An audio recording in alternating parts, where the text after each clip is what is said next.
Chapter 3. Shall I? I stood outside my tutor room, nervously combing my fingers through my hair. I was currently in school. I hadn't seen any of my friends this morning, and I was waiting for the bell to ring to signal that it was time for everyone to arrive and go into the room. I knew that the bell was going to ring at some point, and I sort of wanted it to because I wanted to see my friends.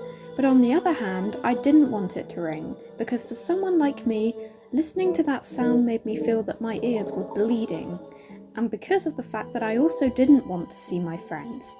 Why?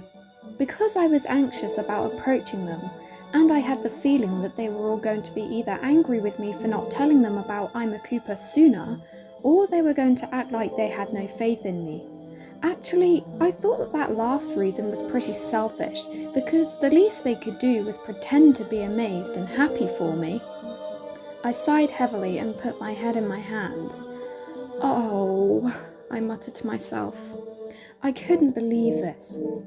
Throughout my whole time at this school, I've always had countless things to be anxious about, such as sudden eruptions of loud noise, embarrassing myself in the corridors by accidentally dropping my books and stationery, being barged out of the way by older kids, locker doors slamming into my face, and tons of other things.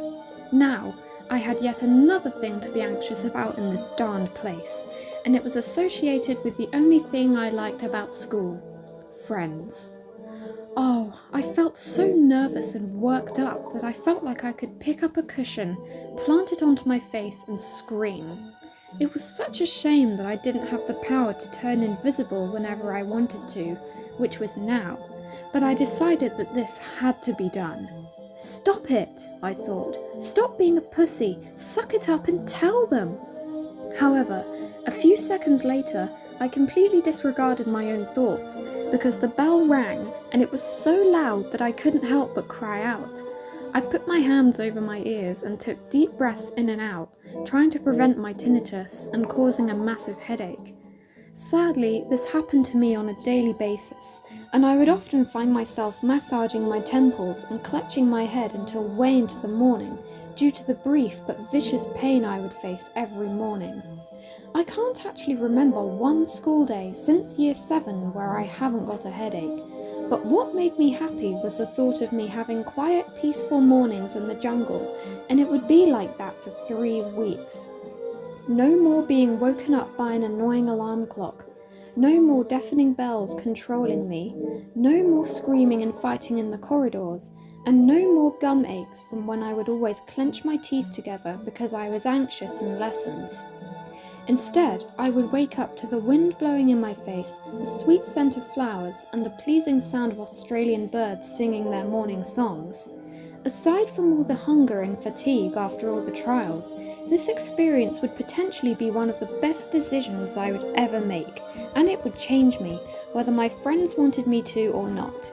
Speaking of my friends, I heard their voices even from the top of the flight of stairs. But then again, I had been alone the whole time, so it was much easier for me to decipher them. After taking a few deep breaths, I saw Larry, Jessie and Jordan walking up the stairs chatting and laughing, but they smiled upon seeing me. "Hey Lud," Larry said, "you alright?" I smiled weakly and nodded. "Are you sure?" he asked. Then he got closer to me and whispered, "Did your hyperacusis get triggered from that bell?" "Yeah." I sighed and put a hand to my head since it was still throbbing quite a bit. I really wish we could have another way of knowing when lessons start and end instead of that. I half closed my eyes and scowled up at the bell hanging up near the ceiling. Jessie and Jordan must have been able to hear what was going on, because they both came over to me and Larry. "Would you like some of my water to help the pain go?" Jessie asked, holding up his drinks bottle. At that moment, I felt like my head was more or less going to explode, but at the same time, I felt so sick to the stomach with nerves that even if I drank a bit of water, I would chuck up all over the floor. I swallowed a retch before replying, no thanks, I'll be all right." Just then, our tutor, Miss Pine, walked out the door of the staff room, which was directly opposite our tutor room, and she opened the door for us all. "Morning, lovelies," she said with the smile that she sported every morning. "Come on in." The teacher's kind voice made me smile a bit too, because starting my days off on a positive note was everything I wanted and everything I needed.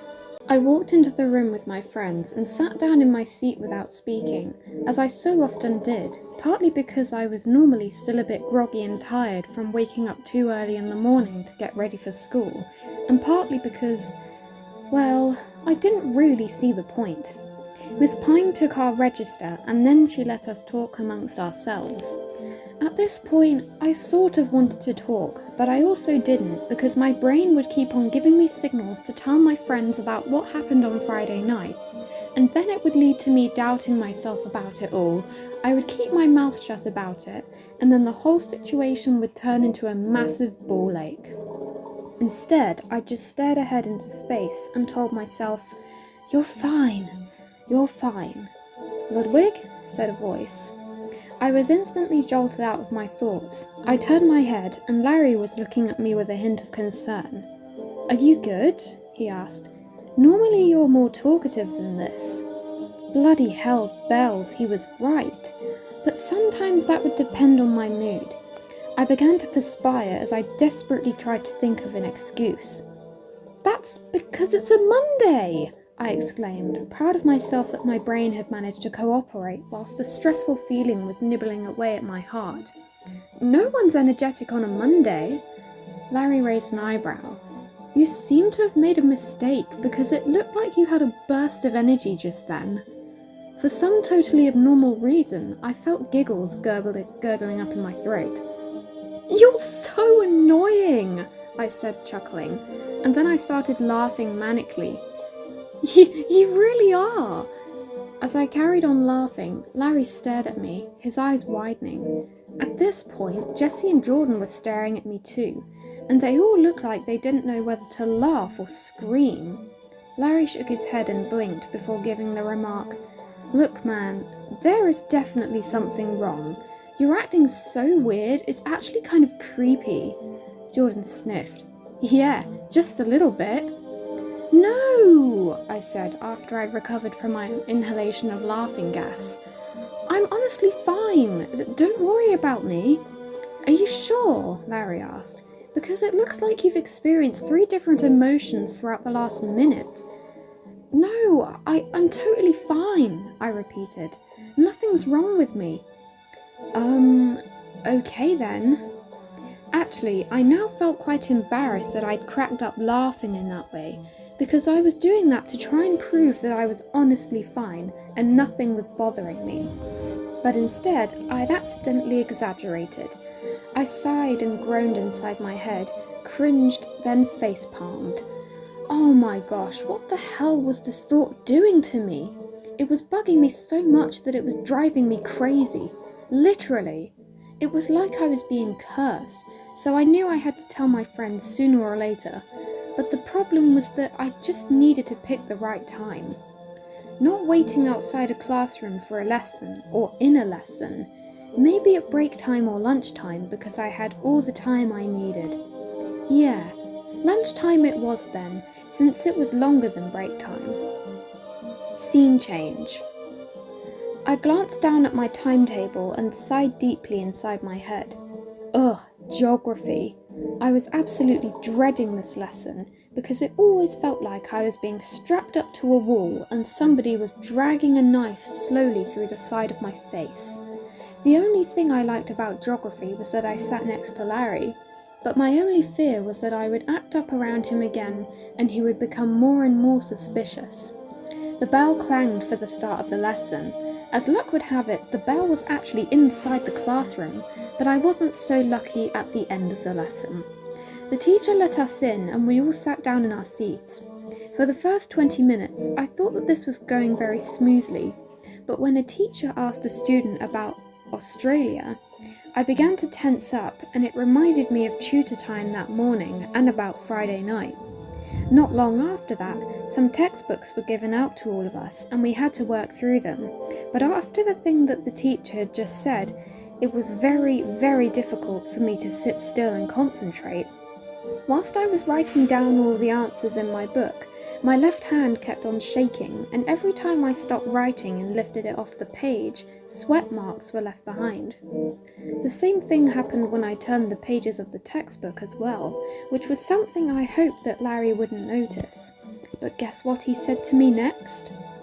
"Lud, are you sure you're all right? You're physically shaking." Oh, I could no longer carry this feeling around with me like it was a ton of sand. I had to say it, but now just wasn't the right time. I swallowed a lump. There is something bothering me. Larry blinked and put a hand on my shoulder. "What is it?" "I don't want to tell you, but at the same time, it'll make me feel a lot better." "What do you mean you don't want to tell me? I tell you everything." "I know," I sighed. "Look, I'll tell all of you at lunch, but just be warned, you probably won't like what I have to say." "Why? What is it?" I raised an eyebrow and scowled, looking at him as if to say, "Did you not just hear me?" Larry shrunk back and put up his hands. Okay, sorry. I can wait until lunch." And like that, the lesson absolutely flew by. After I had purchased my food from the canteen, I felt pretty ashamed of myself because I had wasted lots of valuable money on food, and I was so afraid of my friends' reactions to me telling them about I'm a Koopa that I felt like I couldn't stomach it. I cringed and my heart sank slightly when I saw them all sitting near the back of the canteen where we normally sat for lunch. "So, Larry said that you were going to tell us something," Jessie said, "and apparently we won't like it. What is it?" I sighed for what seemed like the millionth time that day, and I sat down in the empty seat at the end of the table. So basically, I found it difficult to form coherent sentences, and I had to take a moment to find my tongue. "It's all right, Ludwig," Jordan reassured me. "Take your time." I nodded and tried to begin again. "Basically, I got an unexpected phone call on Friday night, and a TV presenter asked me a question, and I said yes to it." My friends all nodded and gestured for me to carry on. "So, you know the show I'm a Koopa, Get Me Out of Here?" "Yeah," they all replied. You probably won't like this, but I'm going on it this year. Next week even." I winced and bit my lip in apprehension, expecting a full-on blown-up reaction, but strangely, Jessie and Jordan just looked at each other in bafflement. However, I was startled out of my emotions when Larry suddenly burst into helpless laughter. "Oh my God!" he exclaimed, drying his eyes on the sleeve of his blazer. Wow. Good one, Lud." I stared at him, incredulous. "No, you heard correctly. I'm going to Australia next week, and I'll be gone for nearly a month." As soon as I said this, I wished I hadn't, because Larry's smile turned upside down. For a moment, it looked like he was staring at me, but soon it came to me that he was staring over my shoulder. "Larry," I said as he took deep breaths, almost as if he was going to cry. Before I could say more, he walked round me and strode off out the door of the canteen. I stood up from my seat and rushed towards the door. "Larry, listen! This was totally unexpected! It wasn't my fault!" I called as my voice cracked with emotion. "Please!" Larry didn't turn back.